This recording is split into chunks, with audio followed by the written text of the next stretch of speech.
നമസ്കാരം. ഹെജിസ് അക്കാഡമിയുടെ മറ്റൊരു വീഡിയോയിലേക്ക് എല്ലാവർക്കും സ്വാഗതം. റെയിൽവേ റിക്രൂട്ട്മെന്റ് ബോർഡ് 2024 പാരാമെഡിക്കൽ പോസ്റ്റുകളുടെ എക്സാമിലേക്കുള്ള ആപ്ലിക്കേഷൻ നമുക്ക് 17/8/2024 മുതൽ കൊടുത്തു തുടങ്ങാം. അപ്പോൾ ഇതുമായി ബന്ധപ്പെട്ട് ഒത്തിരി പേർക്ക് പല ഡൗട്ട്സുകളും വരുന്നുണ്ട്. അതായത് എങ്ങനെ ഇത് നമുക്കറിയാം, ഇത് ഓൺലൈൻ ആയിട്ടാണ് അപ്ലൈ ചെയ്യാനായിട്ടുള്ളത്. എങ്ങനെ ഇത് അപ്ലൈ ചെയ്യാം, അതോടൊപ്പം RRBയിൽ എങ്ങനെ അക്കൗണ്ട് ക്രിയേറ്റ് ചെയ്യാം. അപ്പോൾ നമ്മൾ ഇന്നത്തെ വീഡിയോയിൽ ഡിസ്കസ് ചെയ്യുന്നത്, നിങ്ങളുമായിട്ട് ഷെയർ ചെയ്യാൻ ഉദ്ദേശിക്കുന്നത് എങ്ങനെ നമുക്കിത് അപ്ലൈ ചെയ്യാം, ഓൺലൈനായിട്ട് അപ്ലൈ ചെയ്യാം. അതോടൊപ്പം എങ്ങനെ RRBയിൽ അക്കൗണ്ട് ക്രിയേറ്റ് ചെയ്യാം, എങ്ങനെയാണ് നമുക്ക് ആധാറിന്റെ വെരിഫിക്കേഷൻ പ്രോസസ്സ് വരുന്നത്, അതുപോലെ എങ്ങനെ നമുക്ക് സോൺ സെലക്ട് ചെയ്ത് സോണൽ വൈസ് അപ്ലൈ ചെയ്യാം, എങ്ങനെയാണ് ഇമേജ് അപ്ലോഡ് ചെയ്യേണ്ടത്, ഇമേജിന്റെ സൈസും ഡയമെൻഷൻസും അതിന്റെ ബാക്ക്ഗ്രൗണ്ട് എങ്ങനെയൊക്കെയാണ്, അങ്ങനെ ഇതുപോലുള്ള കുഞ്ഞു കുഞ്ഞു കാര്യങ്ങൾ എങ്ങനെയാണ് നിങ്ങൾക്ക് ചെയ്യേണ്ടതെന്നുള്ള ഒരു ഓറിയന്റേഷൻ ഈ ഒരു വീഡിയോയിലൂടെ നിങ്ങൾക്ക് ലഭിക്കുന്നതാണ്. അതായത് വളരെ ഡീറ്റെയിൽ ആയിട്ട് A to Z ആയിട്ടുള്ള കാര്യങ്ങൾ സ്റ്റെപ്പ് ബൈ സ്റ്റെപ്പ് ആയിട്ട് ഈ വീഡിയോയിലൂടെ ഷെയർ ചെയ്യുന്നതായിരിക്കും. അപ്പോൾ ആരെങ്കിലും ഈ ഒരു എക്സാമിൽ അപ്ലൈ ചെയ്യാനായിട്ട് ഉദ്ദേശിക്കുന്നുണ്ടെങ്കിൽ ഈ വീഡിയോ സ്കിപ്പ് ചെയ്യാതെ മുഴുവനായി തന്നെ കാണാൻ ശ്രമിക്കുക. ഇൻ കേസ് നിങ്ങൾ ആരെങ്കിലും യൂട്യൂബിൽ ഈ വീഡിയോ കാണുന്ന സമയത്ത് അപ്ലൈ ചെയ്യുന്നില്ല എന്നുണ്ടെങ്കിൽ വാച്ച് ഫോർ ലേറ്റർ ഓപ്ഷൻ കൊടുക്കുകയോ അല്ലെങ്കിൽ ഈ വീഡിയോയുടെ ലിങ്ക് നിങ്ങളുടെ വാട്സാപ്പിൽ ഷെയർ ചെയ്തിടുകയോ ചെയ്യുക. നിങ്ങൾ അപ്ലൈ ചെയ്യുന്ന സമയത്ത് തീർച്ചയായിട്ടും നിങ്ങൾക്ക് ഈ ഒരു വീഡിയോ ഉപകാരപ്പെടുന്നതായിരിക്കും. ഓക്കെ, അതുപോലെ തന്നെ ഈ ചാനൽ ആരെങ്കിലും സബ്സ്ക്രൈബ് ചെയ്യാനായിട്ടുണ്ടെങ്കിൽ എത്ര വേഗം സബ്സ്ക്രൈബ് ചെയ്യുക. മറ്റൊരു കാര്യം, നമ്മുടെ ഹെജിസ് അക്കാഡമിയുടെ വാട്സ്ആപ്പ് കമ്മ്യൂണിറ്റിയിൽ ആരെങ്കിലും ജോയിൻ ചെയ്യാനായിട്ടുണ്ടെങ്കിൽ വാട്സ്ആപ്പ് കമ്മ്യൂണിറ്റിയിലും കൂടി ജോയിൻ ചെയ്യുക. ജോയിൻ ചെയ്യാനുള്ള ലിങ്ക് ഈ വീഡിയോയുടെ ഡിസ്ക്രിപ്ഷനിൽ ഷെയർ ചെയ്തിട്ടുണ്ടായിരിക്കും. അപ്പൊ നമുക്ക് ഡീറ്റെയിൽ ആയിട്ടുള്ള വീഡിയോയിലോട്ട് പോകാം. അപ്പോൾ ആദ്യം നമ്മൾ ഗൂഗിളിൽ RRB റിക്രൂട്ട്മെന്റ് എന്ന് സെർച്ച് ചെയ്ത് നോക്കാം. അപ്പോൾ ഇങ്ങനൊരു ഈ സെർച്ചിൽ നിങ്ങൾക്ക് ഇന്ത്യൻ റെയിൽവേ, അതായത് indianrailways.gov.in ഇങ്ങനെ ഒരു വെബ്സൈറ്റ് ഓപ്പൺ ആയി വരും. അതിൽ ക്ലിക്ക് ചെയ്യുക. ക്ലിക്ക് ചെയ്യുമ്പോൾ നിങ്ങൾക്ക് ഓപ്പൺ ആയി വരിക ഇങ്ങനെ ഒരു ഇന്റർഫേസ് ആയിരിക്കും. അപ്പോൾ ഈ കാണിച്ചിരിക്കുന്നതാണ് നമ്മുടെ ഡിഫറെന്റ് സോൺസിന്റെ RRBs വരുന്നത്. അപ്പോൾ ഞാനൊരു ഡെമോ പേർപ്പസിന് വേണ്ടിയിട്ട് ഇപ്പോൾ ചെന്നൈ സെലക്ട് ചെയ്യുകയാണ്. നമുക്ക് ഇതിന്റെ ഉള്ളിലും നിങ്ങൾക്ക് സോൺസ് RRBs സെലക്ട് ചെയ്യാനുള്ള ഓപ്ഷൻ ഉണ്ട്. ഇവിടെ നമുക്ക് സെലക്ട് ചെയ്യാം. അപ്പൊ നിങ്ങൾക്ക് ഏതാണോ, നമുക്കറിയാം നമുക്ക് കൺവീനിയന്റ് ആയിട്ട് വരുന്നത് ചെന്നൈ, ബാംഗ്ലൂർ ഒക്കെയാണ്. ഇപ്പൊ നമ്മുടെ ഒരു ഡെമോ പേർപ്പസിന് വേണ്ടിയിട്ട് ഞാൻ ചെന്നൈ സെലക്ട് ചെയ്യാണ്. ഈ വീഡിയോയുടെ വെബ്സൈറ്റിന്റെ ലെറ്റേഴ്സ് ആർക്കെങ്കിലും കാണുന്നതിൽ ക്ലാരിറ്റി കുറവുണ്ടെങ്കിൽ നമ്മുടെ യൂട്യൂബിൽ സെറ്റിംഗ്സിൽ ഹയർ ക്വാളിറ്റിയിൽ ഈ വീഡിയോ നിങ്ങൾക്ക് കാണാവുന്നതാണ്. അപ്പൊ നമുക്ക് ഓപ്പൺ ആയി വരുന്നത് ഇങ്ങനെ ഒരു ഇന്റർഫേസ് ആണ്. അപ്പൊ നമുക്കറിയാം ഇതിന്റെ കാറ്റഗറി നമ്പർ, അതായത് സെൻട്രലൈസ്ഡ് എംപ്ലോയ്മെന്റ് നോട്ടീസ് നമ്പർ എന്ന് പറയുന്നത് 04/2024 ആണ്. അപ്പൊ അതെല്ലാവരും ശ്രദ്ധിക്കുക. Recruitment of various categories of paramedical post, അതായത് നഴ്സിംഗ്, ഫാർമസി, MLT, ഒപ്റ്റോമെട്രി അങ്ങനെ വരുന്ന പാരാമെഡിക്കൽ പോസ്റ്റിന്റെ സെൻ നമ്പർ നിങ്ങൾ ഓർത്തു വെക്കുക, 04/2024. അപ്പൊ നമുക്ക് ഇതുപോലെ ഒത്തിരി പോസ്റ്റുകൾ വരുന്നുണ്ട് മറ്റ് ടെക്നിക്കൽ എക്സാംസിന്റെ, അതായത് എഞ്ചിനീയറിംഗ് പോലുള്ള. അപ്പൊ അത് നമ്മൾ നോക്കേണ്ട കാര്യമില്ല. നിങ്ങൾ നിങ്ങളുടെ, അതായത് പാരാമെഡിക്കൽ എഴുതുന്ന ആൾക്കാർ നിങ്ങളുടെ സെൻ നമ്പർ ഓർത്തു വെക്കുക. ഓക്കെ, അപ്പൊ നമുക്ക് ഇവിടെ click here to apply online എന്ന് പറയുന്ന ഒരു ഓപ്ഷനിൽ ക്ലിക്ക് ചെയ്യാം. ഓക്കെ, അപ്പൊ ഈ ഒരു പേജ് ആയിരിക്കും ഓപ്പൺ ആയി വരിക. ഇതിന്റെ മുകളിലായിട്ട് അപ്ലൈ എന്ന് പറയുന്ന ഒരു ഓപ്ഷൻ ഉണ്ട്. ഇത് നമ്മൾ ക്ലിക്ക് ചെയ്യുമ്പോൾ രണ്ട് ഓപ്ഷൻ നിങ്ങൾക്ക് കിട്ടും. അതായത് ക്രിയേറ്റ് ആൻ അക്കൗണ്ട് അല്ലെങ്കിൽ ഓൾറെഡി ഹാവ് ആൻ അക്കൗണ്ട്. അതായത് നമുക്ക് റെയിൽവേ RRBയുടെ 2024 വരുന്ന എക്സാംസ് എഴുതാനായിട്ട് ഒരു പ്രാവശ്യം മാത്രം നിങ്ങൾ അക്കൗണ്ട് ക്രിയേറ്റ് ചെയ്താൽ മതിയാകും. ഓൾറെഡി നമുക്കറിയാം പലർക്കും, മെജോറിറ്റി ആളുകൾക്കും പുതിയ അക്കൗണ്ട് ക്രിയേറ്റ് ചെയ്യേണ്ടുന്നവരായിരിക്കും. അപ്പോൾ നിങ്ങൾക്ക് അക്കൗണ്ട് ഇല്ല എന്നുണ്ടെങ്കിൽ ക്രിയേറ്റ് ആൻ അക്കൗണ്ട് കൊടുക്കുക.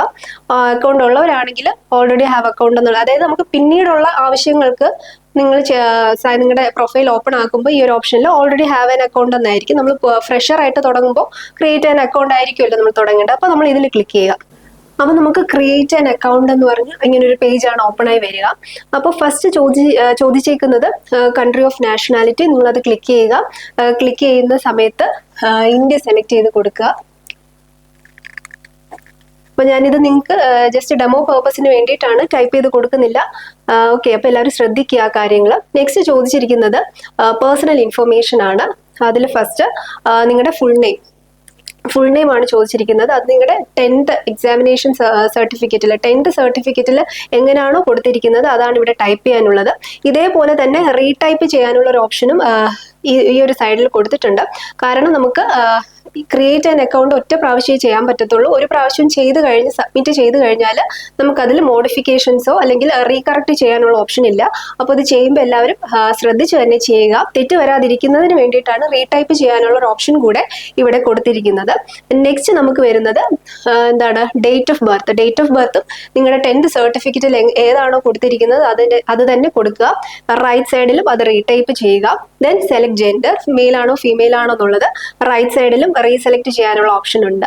നെക്സ്റ്റ് ഫാദേഴ്സ് നെയിം എന്താണോ 10th സർട്ടിഫിക്കറ്റിലുള്ളത് അത് ടൈപ്പ് ചെയ്ത് കൊടുക്കുക. ഇവിടെയും അത് റീടൈപ്പ് ചെയ്യാനുള്ള ഓപ്ഷൻ ഉണ്ട്. Then mothers name. ഇത്രയും കൊടുത്തു കഴിഞ്ഞിട്ട് നെക്സ്റ്റ് നമുക്ക് വരുന്നത് ആധാർ വെരിഫിക്കേഷൻ ആണ്. അപ്പൊ ഇവിടെ ഒരു ഓപ്ഷൻ ഉണ്ട്, please enter your Aadhaar card number. ഈ ഒരു ഓപ്ഷനകത്ത് ഈ ഒരു സ്പേസിൽ നിങ്ങളുടെ ആധാർ കാർഡ് നമ്പർ എൻ്റർ ചെയ്ത് കൊടുക്കുക. ഓക്കെ, ഇൻ കേസ് നമുക്കറിയാം നമ്മുടെ മെജോറിറ്റി ആളുകൾക്കും ആധാർ കാർഡും ആധാർ നമ്പറും ഒക്കെ ഉള്ളവരാണ്. ഇൻ കേസ് നിങ്ങൾക്ക് ആധാർ കാർഡ് ഇല്ല എന്നുണ്ടെങ്കിൽ ഇവിടെ ഒരു ഓപ്ഷൻ ഉണ്ട്, I do not have Aadhaar card. Aadhaar card ഇല്ല എന്നുള്ളൊരു ഓപ്ഷനിൽ നിങ്ങൾക്ക് ക്ലിക്ക് ചെയ്യാം. ആധാർ കാർഡ് എൻ്റർ ചെയ്തതിന് ശേഷം വെരിഫൈ യൂസിങ് ആധാർ കാർഡ് എന്ന് പറയുന്ന ഓപ്ഷൻ നിങ്ങൾക്ക് ക്ലിക്ക് ചെയ്യാം. വെരിഫിക്കേഷൻ പ്രോസസ്സ് നടന്നോളും. പക്ഷേ ഇല്ല എന്നുണ്ടെങ്കിൽ ഇവിടെയാണ് ക്ലിക്ക് ചെയ്യാനുള്ളത്. അപ്പോൾ ഒരു പേജ് ഓപ്പൺ ആയി വരും. ആ പേജിൻ്റെ അകത്ത് നിങ്ങൾക്ക് എന്തെങ്കിലും ഒരു ഐഡന്റിറ്റി പ്രൂഫ് കൊടുക്കേണ്ടതായിട്ട് വരും. ഒന്നുകിൽ നിങ്ങളുടെ ഇലക്ഷൻ ഐഡിയോ അല്ലെങ്കിൽ പാൻ കാർഡോ ഏതെങ്കിലും ഒരു ID നമ്പർ അവിടെ കൊടുക്കേണ്ടതായിട്ട് വരും. മാക്സിമം നിങ്ങൾ ആധാർ കാർഡ് നമ്പർ യൂസ് ചെയ്ത് തന്നെ ഇവിടുത്തെ വെരിഫിക്കേഷൻ പ്രോസസ്സ് നടത്താനായിട്ട് ശ്രമിക്കാം. ഓക്കെ, അടുത്ത് നിങ്ങളുടെ കോൺടാക്ട് ഡീറ്റെയിൽസ് ആണ് കൊടുക്കാനായിട്ടുള്ളത്. ഫസ്റ്റ് വൺ ഇമെയിൽ അഡ്രസ്സ് ഉണ്ട്, മൊബൈൽ നമ്പർ ഉണ്ട്. ഇമെയിൽ അഡ്രസ്സ് നിങ്ങളുടെ വാലിഡ് ആയിട്ടുള്ള ഒരു ഇമെയിൽ അഡ്രസ്സ് തന്നെ കൊടുക്കുക. കാരണം നമ്മുടെ ഡീറ്റെയിൽസ് ഇമെയിൽ അഡ്രസ്സ് ആയാലും മൊബൈൽ നമ്പർ ആയാലും വാലിഡ് ആയിട്ടുള്ള ഒരു മൊബൈൽ നമ്പർ കൊടുക്കുക. നമ്മുടെ എക്സാമിനേഷൻ സെന്റർ ഏതാണ്, അപ്പം എന്താണ് അങ്ങനെയുള്ള ഡീറ്റെയിൽസ് നിങ്ങൾക്ക് ഈ ഒരു കോൺടാക്റ്റിലായിരിക്കും വരിക. അപ്പോൾ അതെല്ലാവരും ശ്രദ്ധിച്ച് തന്നെ കൊടുക്കാനായിട്ട് ശ്രമിക്കുക. നമുക്ക് ഇമെയിൽ അഡ്രസ്സ് കൊടുക്കുമ്പോൾ ഒരു ഇമെയിൽ OTP ഇമെയിലിൽ നിങ്ങളുടെ ഇമെയിൽ ID വരും. അപ്പോൾ അത് എന്താണ് ഇവിടെ ടൈപ്പ് ചെയ്ത് കൊടുക്കുക. നെക്സ്റ്റ് മൊബൈൽ നമ്പർ ഞാൻ നേരത്തെ പറഞ്ഞതുപോലെ വാലിഡ് ആയിട്ടുള്ള ഒരു മൊബൈൽ, നിങ്ങൾ യൂസ് ചെയ്യുന്ന ഒരു മൊബൈൽ നമ്പർ തന്നെ കൊടുക്കുക. മൊബൈൽ നമ്പർ കൊടുക്കുമ്പോഴും നിങ്ങളുടെ മൊബൈലിൽ ഒരു OTP വരും, അതിവിടെ ക്ലിക്ക് ചെയ്ത് കൊടുക്കുക. നെക്സ്റ്റ് നമുക്ക് നിങ്ങളുടെ പ്രൊഫൈലിൽ, അതായത് നിങ്ങളുടെ അക്കൗണ്ടിൽ ഒരു പാസ്വേഡ് ആണ് നിങ്ങൾ ക്രിയേറ്റ് ചെയ്യാനായിട്ടുള്ളത്. അതിൽ പാസ്വേഡ് ക്രിയേറ്റ് ചെയ്യുമ്പോൾ പ്രത്യേകം ശ്രദ്ധിക്കുക. പാസ്വേഡിനകത്ത് ഒരു ക്യാപിറ്റൽ ലെറ്റർ മസ്റ്റായിട്ട് ഉണ്ടാവണം. അതുപോലെ ഒരു സ്മോൾ ലെറ്റർ ഉണ്ടാവണം. ഒരു സ്പെഷ്യൽ ക്യാരക്ടേഴ്സ്, അതായത് @ സ്റ്റാർ ഹാഷ് അങ്ങനത്തെ ഒരു സ്പെഷ്യൽ ക്യാരക്ടേഴ്സ് അതിൽ നിർബന്ധമായിട്ട് ഇൻക്ലൂഡ് ചെയ്യുക. അതോടൊപ്പം നമ്പേഴ്സ്, ഇത്രയും കാര്യങ്ങൾ നിങ്ങൾ പാസ്വേഡ് ക്രിയേറ്റ് ചെയ്യുമ്പോൾ ശ്രദ്ധിച്ച് തന്നെ ക്രിയേറ്റ് ചെയ്യുക. അതുപോലെ പാസ്വേഡ് ക്രിയേറ്റ് ചെയ്ത് കഴിഞ്ഞാൽ പാസ്വേഡ് എവിടെയെങ്കിലും നിങ്ങൾക്ക് കൺവീനിയന്റ് ആയിട്ടുള്ള ഒരു പ്ലേസിൽ നോട്ട് ചെയ്ത് വെക്കുക. നമുക്കിനി ഫർദർ പ്രോസസ്സിൽ നിങ്ങൾക്ക് ഈ ഒരു അക്കൗണ്ടിനകത്ത് കയറണമെങ്കിൽ പാസ്വേഡ് നിർബന്ധമായിട്ട് വേണം. അപ്പോൾ ആ ഒരു ഡിഫിക്കൽറ്റി ഒഴിവാക്കാനായിട്ട് നിങ്ങൾ ഓർത്ത് വെക്കുക. ഓക്കെ, ഓർത്ത് വെക്കുക, കുറിച്ച് വെക്കുക, നിർബന്ധമായിട്ടും കുറിച്ച് തന്നെ വെക്കുക. നെക്സ്റ്റ് ഒരു ക്യാപ്ച ഇവിടെ ടൈപ്പ് ചെയ്ത് കൊടുക്കാനുണ്ട്. ക്യാപ്ച നിങ്ങൾ ടൈപ്പ് ചെയ്ത് കൊടുക്കുക. അത് കഴിഞ്ഞിട്ട് താഴെ എന്താണ് preview and create an account എന്ന് പറയുന്ന ഒരു ഓപ്ഷൻ ക്ലിക്ക് ചെയ്യുക. അപ്പോൾ നമ്മൾ അക്കൗണ്ട് ക്രിയേറ്റ് ചെയ്ത് കഴിഞ്ഞു. ക്രിയേറ്റ് ചെയ്ത് കഴിയുമ്പോൾ ഒരു സൈൻ അപ്പ് പേജ് ഓപ്പൺ ആയി വരും. ആ ഒരു പേജിൽ നിങ്ങളുടെ മെയിൽ ID അതുപോലെ തന്നെ നിങ്ങളുടെ അക്കൗണ്ട്, അതായത് സെൻ അക്കൗണ്ടിന്റെ പാസ്വേഡും കൊടുക്കുക. അപ്പോൾ ഇങ്ങനെ ഒരു പേജ് ഓപ്പൺ ആയി വരും. ഇവിടെ കുറച്ച് ഇൻസ്ട്രക്ഷൻസ് ഉണ്ട്, അത് നിങ്ങൾ കെയർഫുൾ ആയിട്ട് റീഡ് ചെയ്യുക. ഇതിനകത്ത് മെയിനായിട്ട് പറഞ്ഞിരിക്കുന്നത് നിങ്ങളുടെ സെന്നിൽ ഒറ്റ അക്കൗണ്ടേ പാടുള്ളൂ. പിന്നെ ലാംഗ്വേജസ് ഏതൊക്കെ മീഡിയം ഓഫ് ലാംഗ്വേജസ് ആണ് വരുന്നത്, ഓൺലൈൻ പേയ്മെന്റ് മെത്തേഡ്, അങ്ങനത്തെ കുറച്ച് കാര്യങ്ങളൊക്കെയാണ് വരുന്നത്. അപ്പോൾ ഏറ്റവും താഴെയായിട്ട് ഓൺലൈൻ ആപ്ലിക്കേഷൻ എന്ന് പറഞ്ഞൊരു ഓപ്ഷൻ ഉണ്ട്, അത് ക്ലിക്ക് ചെയ്യുക. ഓക്കെ, അപ്പോൾ ഇവിടെയാണ് നമ്മുടെ സെൻ നമ്പർ സെലക്ട് ചെയ്ത് കൊടുക്കാനുള്ളത്. ഒത്തിരി താഴോട്ട് മറ്റ് ടെക്നിക്കൽ എക്സാമിന്റെ സെൻ നമ്പർ ഒക്കെ വരുന്നുണ്ട്. നമ്മളത് നേരത്തെ പറഞ്ഞതുപോലെ പ്രത്യേകം ശ്രദ്ധിക്കുക. സെൻ നമ്പർ 04/2024 ആണ് നമ്മുടെ കാറ്റഗറി നമ്പർ അഥവാ സെൻ നമ്പർ എന്ന് പറയുന്നത്. അപ്പോൾ എവിടെയാണ് നമ്മൾ സോൺ സെലക്ട് ചെയ്ത് കൊടുക്കേണ്ടത്, പ്രത്യേകം ശ്രദ്ധിക്കുക. ഓക്കെ, സോൺസ് നമുക്ക് അവൈലബിൾ ആയിട്ടുള്ള RRB സോൺസ് ഇവിടെ കാണിച്ചിട്ടുണ്ട്. അപ്പോൾ നമ്മൾ ഇവിടെയാണ് സോൺസ് സെലക്ട് ചെയ്തിട്ടുള്ളത്. അപ്പോൾ ഡെമോ പർപ്പസിന് വേണ്ടി ജെന്നെ സെലക്ട് ചെയ്തിട്ടുണ്ട്. നെക്സ്റ്റ് തൊട്ട് താഴെയായിട്ട് I am not current debarred by any RRB or RRC എന്ന് കാണിച്ചിട്ടുണ്ട്, അവിടെ ക്ലിക്ക് ചെയ്യുക. നെക്സ്റ്റ് ഓപ്ഷൻ കൊടുക്കുക. ഈ ഒരു വിൻഡോ ആണ് നമുക്ക് നെക്സ്റ്റ് വരുന്നത്. ഇത് വളരെ ബേസിക് ആയിട്ട് നിങ്ങളുടെ പേഴ്സണൽ ഇൻഫർമേഷൻസ് കൊടുക്കാനുള്ള ഒരു പേജ് ആണ്. അപ്പോൾ അതെല്ലാവരും ശ്രദ്ധിച്ച് വായിച്ച് നിങ്ങളുടെ ഇൻഫർമേഷൻസ് കൊടുക്കുക. എന്താണ് നമ്മുടെ marital status, religion, mother tongue, പിന്നെ നെക്സ്റ്റ് വരുന്നത് choice of language of examination ആണ്. അപ്പോൾ അതെല്ലാവരും ഒന്ന് ശ്രദ്ധിക്കുക. നമുക്ക് സെലക്ട് ചെയ്ത് കൊടുക്കാനുള്ള ഓപ്ഷൻ ഉണ്ട്. കാരണം നമ്മുടെ ക്വസ്റ്റ്യൻ പേപ്പറിൽ ഹിന്ദിയും ഇംഗ്ലീഷും ഓൾറെഡി ഉണ്ടാവും. അപ്പോൾ നമുക്ക് ഇവിടെ നമ്മുടെ മദർ ടങ് കൂടെ സെലക്ട് ചെയ്ത് കൊടുക്കാനുള്ള ഒരു ഓപ്ഷൻ ഉണ്ട്. നെക്സ്റ്റ് വരുന്നത് permanent visible mark of identification ആണ്. അപ്പോൾ അങ്ങനെ രണ്ട് നിങ്ങളുടെ permanent visible mark of identification കൊടുക്കാനുണ്ട്. അതെല്ലാവരും ശ്രദ്ധിച്ചു കൊടുക്കുക. നെക്സ്റ്റ് ഇമ്പോർട്ടൻ്റ് ആയിട്ടുള്ളൊരു കാര്യം വരുന്നത് നമ്മുടെ കമ്മ്യൂണിറ്റിയാണ്. നിങ്ങൾ ഏത് കമ്മ്യൂണിറ്റിയിലാണോ ഉൾപ്പെടുന്നത് അതിവിടെ കൊടുക്കുക. ജനറൽ ആണോ, SC/ST ആണോ, OBC ആണോ. അപ്പോൾ നിങ്ങളൊരു റിസർവേഷൻ കാറ്റഗറിയിൽ ഉള്ളവരാണെങ്കിൽ, ഫോർ എക്സാമ്പിൾ SC/ST അല്ലെങ്കിൽ OBC വരുന്ന ആൾക്കാരാണെങ്കിൽ നിങ്ങളുടെ ജാതി തെളിയിക്കുന്ന സർട്ടിഫിക്കറ്റ് അല്ലെങ്കിൽ നോൺ ക്രിമിലിയർ സർട്ടിഫിക്കറ്റ് കൂടെ കയ്യിൽ വെച്ചിരിക്കുക. കാരണം അതിലുള്ള ഇൻഫർമേഷൻ, അതായത് സർട്ടിഫിക്കറ്റ് നമ്പറും ഇഷ്യൂയിങ് അതോറിറ്റിയും ഡേറ്റ് ഓഫ് ഇഷ്യൂയിങ്ങും കൂടെ എന്താണ് ഇവിടെ ഫില്ല് ചെയ്ത് കൊടുക്കാനായിട്ടുണ്ട്. അപ്പോൾ ഒന്നുകൂടെ പറയുന്നു, കമ്മ്യൂണിറ്റി സെലക്ട് ചെയ്യുമ്പോൾ നിങ്ങളുടെ സർട്ടിഫിക്കറ്റ്, അതായത് റിസർവേഷൻ സർട്ടിഫിക്കറ്റ് കൂടെ കയ്യിൽ വെച്ചിട്ട് വേണം ഇത് ഫില്ല് ചെയ്യാനായിട്ടുള്ളത്. കാരണം സർട്ടിഫിക്കറ്റ് നമ്പറും ഇഷ്യൂയിങ് അതോറിറ്റിയും ഡേറ്റ് ഓഫ് ഇഷ്യൂയിങ് ഇവിടെ ചോദിച്ചിട്ടുണ്ട്. അപ്പോൾ അത് ഫില്ല് ചെയ്യേണ്ടതായിട്ടുണ്ട്. നെക്സ്റ്റും അതുപോലത്തെ കുറച്ച് ബേസിക് ആയിട്ടുള്ള നിങ്ങളുടെ ഡീറ്റെയിൽസ് ആണ്. Permanent address, village, town, pincode, അങ്ങനത്തെ കുറച്ച് അതും കൂടെ ഫില്ല് ചെയ്ത് കൊടുക്കുക. ദെൻ അത് സേവ് ചെയ്യുക. സേവ് ചെയ്തിട്ട് നെക്സ്റ്റ് ക്ലിക്ക് ചെയ്യുക. ഓക്കെ, നമ്മൾ നേരത്തെ പ്രീവിയസ് പേജിൽ സേവ് ആൻഡ് നെക്സ്റ്റ് കൊടുക്കുമ്പോൾ ഈ ഒരു പേജാണ് നെക്സ്റ്റ്, ഈ ഒരു ഇന്റർഫേസ് ആണ് നമുക്ക് ഓപ്പൺ ആയിട്ട് വരുന്നത്. ഇവിടെ നമ്മുടെ കാറ്റഗറി ഡീറ്റെയിൽസ് ആണ് കൊടുക്കാനായിട്ടുള്ളത്. അതായത് ആദ്യം വരുന്നത് എക്സ് സർവീസ്മെൻ ഡീറ്റെയിൽസ്. നിങ്ങളൊരു എക്സ് സർവീസ്മെൻ ആണോ അല്ലെങ്കിൽ ആയിരുന്നോ എന്നുള്ളത് ഇവിടെ നോക്കുക. ഇവിടെ സെലക്ട് ചെയ്യാനുള്ള ഓപ്ഷൻ ഉണ്ട്. എസ് ആണെങ്കിൽ എസ് എന്ന് കൊടുക്കുക, നോ ആണെങ്കിൽ നോ എന്ന് കൊടുക്കുക. അതുപോലെ are you person with bench mark disability ഉള്ള ആളുകളാണെങ്കിൽ നേരത്തെ കൊടുത്തതുപോലെ അതും സെലക്ട് ചെയ്ത് കൊടുക്കുക. എസ് ആണെങ്കിൽ എസ്, നോ ആണെങ്കിൽ നോ. നെക്സ്റ്റ് വരുന്നത് EBC എന്താണ്, എക്കണോമിക്കലി ബാക്ക്വേർഡ് ക്ലാസ് ആണോ, അങ്ങനെ ഒരു ബാക്ക്വേർഡ് ക്ലാസ് ഉള്ള ആളാണോ എന്ന് ചോദിക്കുന്നുണ്ട്. അതും അവിടെ സെലക്ട് ചെയ്ത് കൊടുക്കുക. നെക്സ്റ്റ് വരുന്നത് name of current department or organisation ആണ്. അതായത് നിങ്ങൾ ഇപ്പോൾ സെൻട്രൽ ഗവൺമെന്റ് എംപ്ലോയി ആണെങ്കിൽ അത് ക്ലിക്ക് ചെയ്ത് കൊടുക്കുക. സ്റ്റേറ്റ് ഗവൺമെന്റ് എംപ്ലോയി ആണെങ്കിൽ അത് ക്ലിക്ക് ചെയ്ത് കൊടുക്കുക. നെക്സ്റ്റ് പബ്ലിക് സെക്ടർ അണ്ടർടേക്കിങ്സ് ഏതാണോ അത് കൊടുക്കുക. ഏതെങ്കിലും ഒന്ന് നിർബന്ധമായിട്ട് കൊടുക്കുക, എങ്കിൽ മാത്രമേ നമുക്ക് അടുത്ത പേജിലോട്ട് പോകാനായിട്ട് പറ്റത്തുള്ളൂ. നെക്സ്റ്റ് നമുക്ക് ബാങ്ക് ഡീറ്റെയിൽസ് ആണ് കൊടുക്കാനായിട്ടുള്ളത്. ബാങ്ക് ഡീറ്റെയിൽസ് വരുമ്പോൾ അത് ഇമ്പോർട്ടൻ്റ് ആയിട്ടുള്ള ഡീറ്റെയിൽ ആണ്. കാരണം നമുക്കറിയാം നമുക്ക് എക്സാമിനേഷൻ ഫീ ഉണ്ട്. ജനറലിൽ വരുന്ന ആളുകൾക്ക് 500 രൂപയും ബാക്കി കാറ്റഗറിയിലുള്ള ആളുകൾക്ക് 250 രൂപയുമാണ്. ഈ 500 രൂപ അടയ്ക്കുന്ന ആളുകൾക്ക് 400 രൂപ റീഫണ്ട് ചെയ്ത് കിട്ടും. അതുപോലെ 250 അടയ്ക്കുന്ന ആളുകൾക്ക് മുഴുവൻ തുക റീഫണ്ട് ചെയ്ത് കിട്ടുന്നതായിരിക്കും. അപ്പോൾ ആ ഒരു പ്രോസസ്സിന് വേണ്ടിയിട്ടാണ് നിങ്ങളോട് ബാങ്ക് ഡീറ്റെയിൽസ് ചോദിച്ചിരിക്കുന്നത്. അപ്പോൾ അതെല്ലാവരും മിസ്റ്റേക്ക് ഒന്നും വരുത്താതെ കൃത്യമായി തന്നെ കൊടുക്കാനായിട്ട് ഓർമ്മിപ്പിക്കുന്നു. അപ്പോൾ ഇത് ഇത്രയും കൃത്യമായി കൊടുത്തതിന് ശേഷം സേവ് കൊടുക്കുക, നെക്സ്റ്റ് ക്ലിക്ക് ചെയ്യുക. ഓക്കെ, അപ്പോൾ അടുത്ത ഈ ഒരു പേജ്, ഈ ഒരു ഇന്റർഫേസ് നിങ്ങൾക്ക് ഓപ്പൺ ആയിട്ട് വരും. അതിൻ്റെ ഉള്ളിൽ നിങ്ങളുടെ ക്വാളിഫിക്കേഷൻ ഡീറ്റെയിൽസ് ആണ് ഇവിടെ പ്രൊവൈഡ് ചെയ്യാനായിട്ടുള്ളത്. അപ്പോൾ അതെല്ലാവരും ശ്രദ്ധിച്ച് വായിച്ച് ഫില്ല് ചെയ്ത് കൊടുക്കുക. ഓക്കെ, നെക്സ്റ്റ് വരുന്നത് വർക്ക് എക്സ്പീരിയൻസ് ഡീറ്റെയിൽസ് ആണ്. അതും കൃത്യമായിട്ട് തന്നെ ഫില്ല് ചെയ്ത് കൊടുക്കുക. ഓക്കെ, നെക്സ്റ്റ് ക്ലിക്ക് ചെയ്യുക. നമ്മൾ സേവ് ആൻഡ് നെക്സ്റ്റ് കൊടുത്തതിന് ശേഷം ഈ ഒരു പേജാണ് ഓപ്പൺ ആയി വരിക. ഇവിടെ നമ്മുടെ SSLCയുടെ ഡീറ്റെയിൽസ് ആണ് കൊടുക്കാനായിട്ടുള്ളത്. ഡിഫോൾട്ടായിട്ട് വരും. SSLCയുടെ ഡേറ്റ് ഓഫ് പാസിംഗ്, വളരെ ബേസിക് ആയിട്ടുള്ള ഡീറ്റെയിൽസ് നിങ്ങൾ ക്ലിക്ക് ചെയ്ത് കൊടുക്കുക. അത് ക്ലിക്ക് ചെയ്ത് കൊടുത്തതിന് ശേഷം നെക്സ്റ്റിലോട്ട് പോവാം. ഓക്കെ, അടുത്ത് വരുന്നത് നമ്മൾ 10ാം ക്ലാസ്സിന്റെ ക്വാളിഫിക്കേഷൻ ഡീറ്റെയിൽസ് കൊടുത്തു കഴിഞ്ഞു. നെക്സ്റ്റ് ക്വാളിഫിക്കേഷൻ ഡീറ്റെയിൽസ് ആണ് അടുത്ത് ഫില്ല് ചെയ്യാനായിട്ടുള്ളത്.